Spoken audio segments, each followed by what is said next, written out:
Welcome back, Team Bedrock. This is your host, TNC Cuban, and today we're going to be taking a look at another command block tutorial. Now, this was requested by one of my subscribers, I Rendezvous, so shout out to him.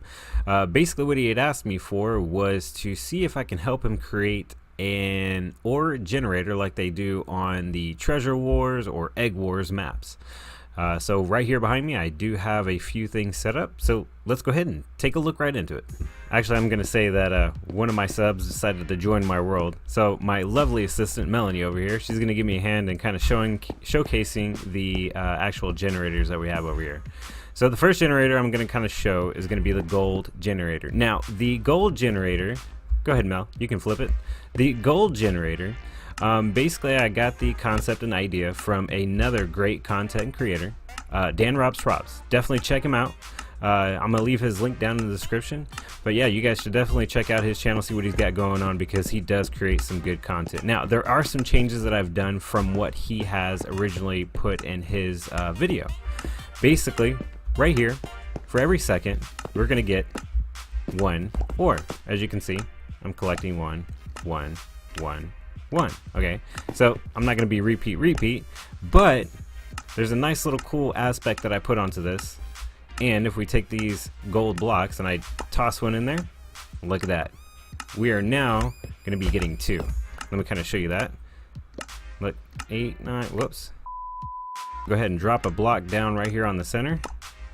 Alright, it takes that, and there we go. Now, we should be getting 2 at a time. Yep, we are getting 2 at a time. So, as you get more gold and you want to upgrade the system more, you can actually throw and pay 3 diamond blocks, and there we go. We are now at level 3. Yep, now we are getting 3 at a time, and that's basically how the gold generator works, and that's kind of the best way we can get the concept to actually get it to upgrade every time. Mel, you can go ahead and flip the switch off now. I'm gonna go ahead and hop back here, and we're gonna jump into creative mode, so that way I can kind of show you what we got going on around on the back side. Now, if you guys look, we do have a simple hopper clock. And inside this clock, we have one item that just kind of bounces back and forth, and it's read by this comparator. Then a repeater at 4 ticks, because a repeater at 4 ticks, when that clicks, that's basically 1 second. That's kind of how I'm ensuring that this is going to be 1 second for every time that it actually clicks.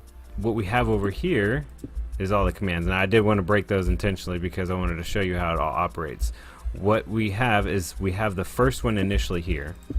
This is the first initial dropper, and when this dropper starts putting out items, it will actually go to this generator, which is actually a TP at all entities, and I did a specific item name gold ingots, just in case anything else gets dropped over here, it doesn't get teleported to the generator side to possibly give somebody some cheaty habits of trying to break machines.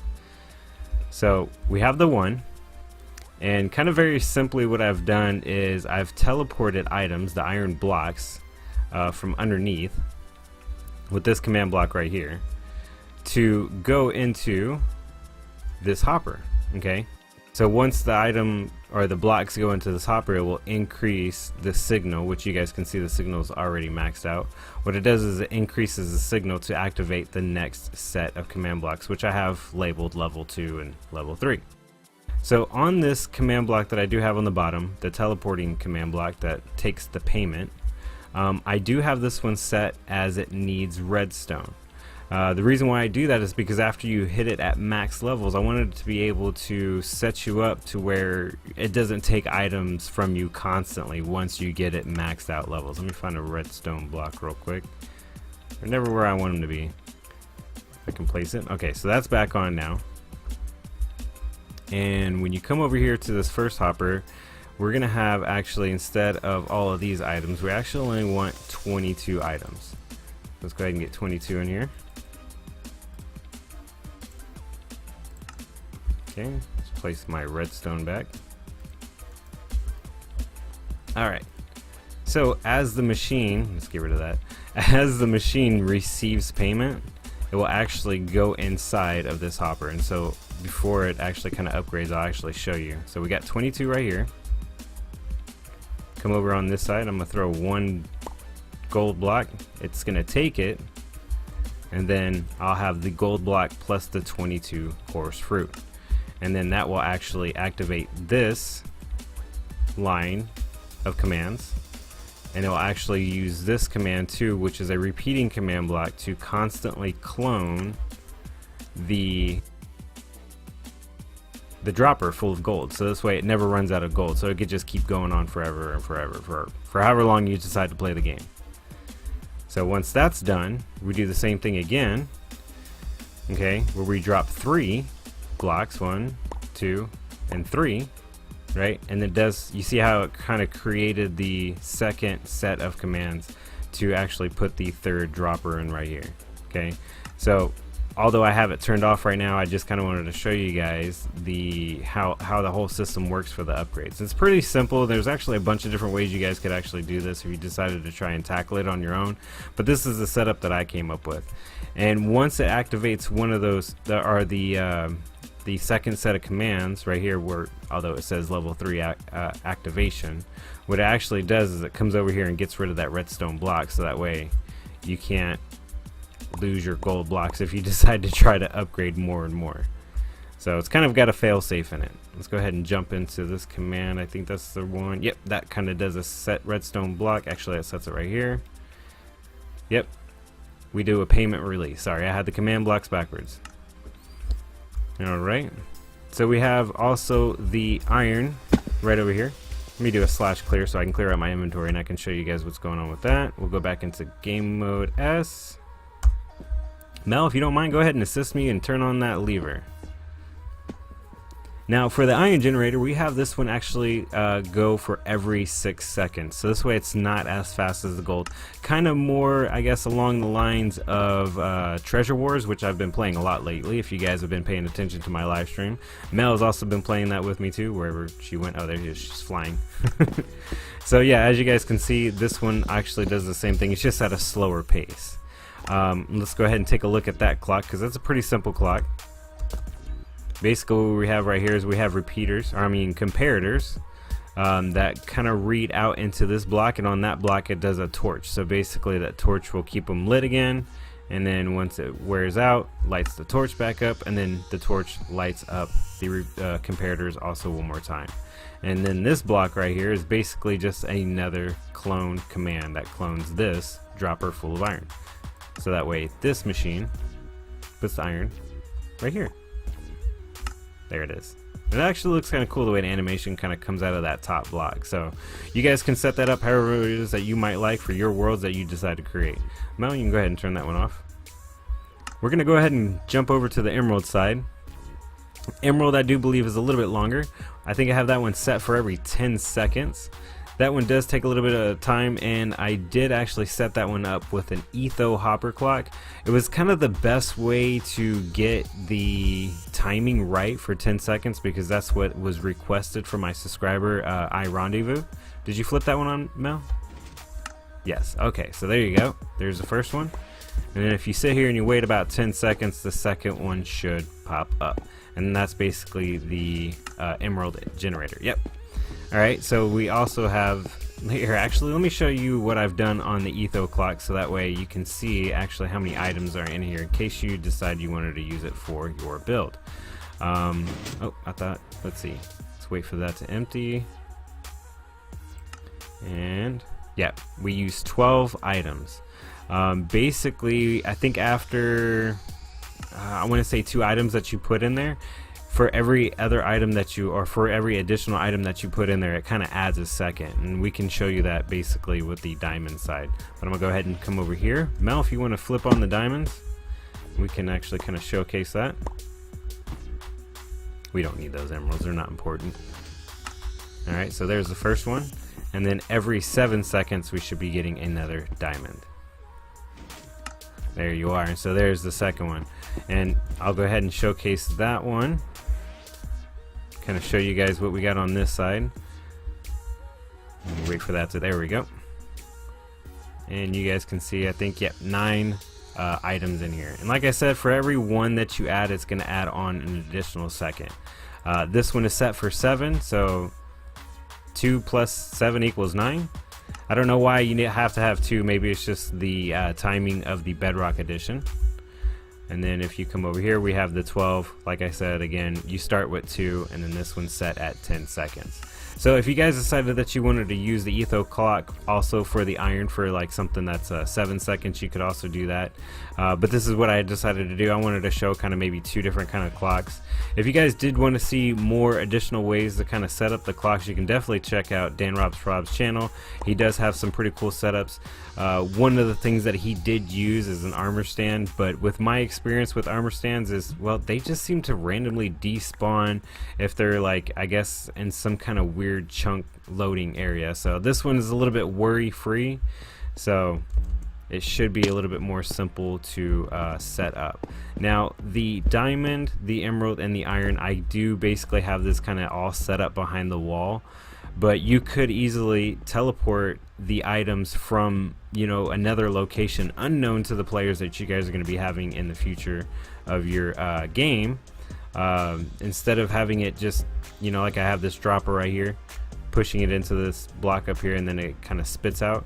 You guys could just have them teleport right on top, or in another piece of, you know, build like they have on the treasure wars, they kind of drop down. So you guys could do something like that and make it to where it's not accessible for players to come on this side. So what I'm gonna do is I'm gonna go ahead and throw this map in a world download, and I'm gonna put that link down in the description for you guys so you can check it out. I wasn't going to go ahead and show all the command blocks because of the world download that I'm going to be providing, but I'm going to kind of just do a quick overview of it so that way you guys can maybe understand a little bit more of what's going on. Like I said, on this gold generator, it just teleports the items. So if you guys want to maybe take that note down, the last coordinate right here is basically teleporting those items over here on the front, like I stated before. Now I do also have the level 1 ingots. Basically the level 1 ingots is going to be cloning constantly the dropper.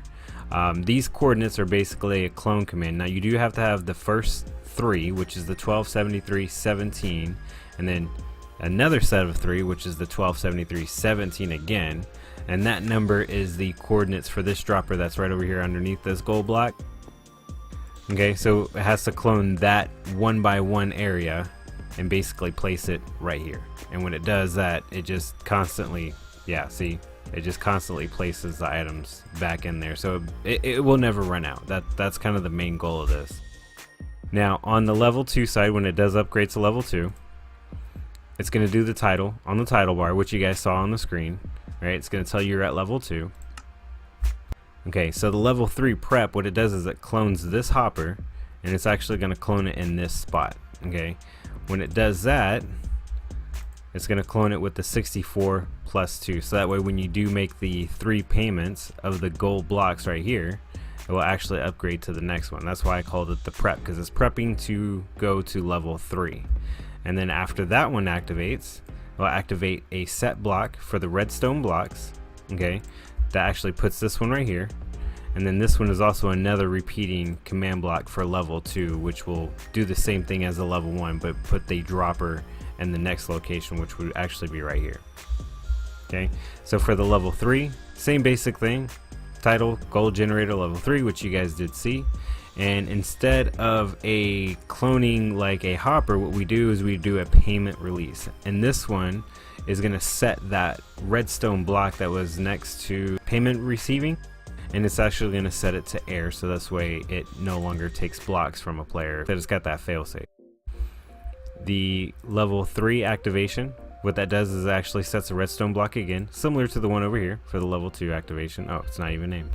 And basically it sets this redstone block here for another repeating command block, and those coordinates right there or for the third one on here. Now on the iron side, we have an iron generator. This one's fairly simple. What it does is it just does a clone of the dropper constantly, so that way it never runs out. So this is the dropper right here, and it puts it right here. And like I said, you guys could actually have that set up with a teleporting command block, a repeating teleporting command block like we have for the gold generator. So this way, instead of having it just kind of feed through the blocks like I had it, you guys can have it teleport, so this way nobody knows where these sets of commands and these timers are, so somebody doesn't try to break it. And of course the same thing goes for these commands, where this does the same thing with the clone.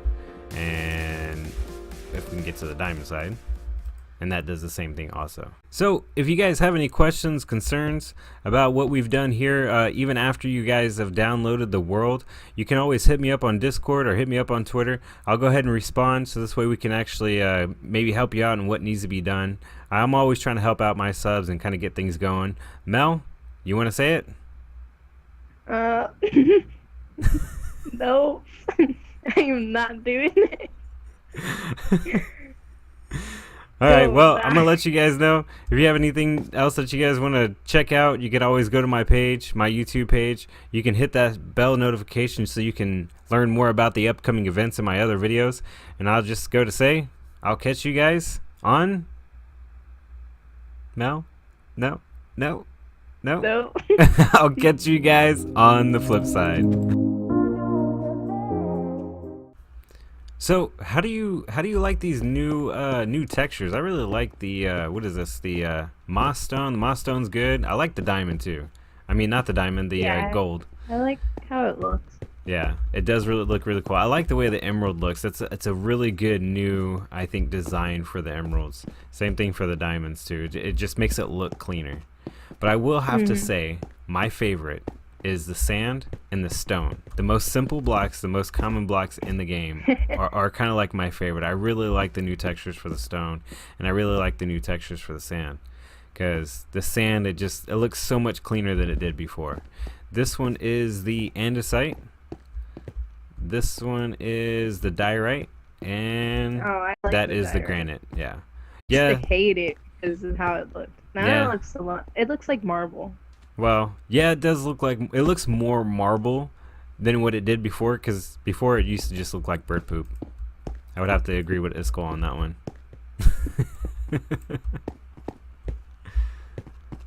So, but I did notice too, the glass. Oh, the glass is actually another good one too. They actually upgraded the glass, and I hope they actually do it with the stained glass. The glass is actually a lot clearer. You can actually see through the glass. That kind of reminds me of the plastic texture pack. Yeah. So definitely check out the new texture pack. It is on the download in the store, on the MikedCraft store. You can actually download it for free. So I hope they actually have it for the like the stained glass too. Once they do it for the stained glass, it'll be nice.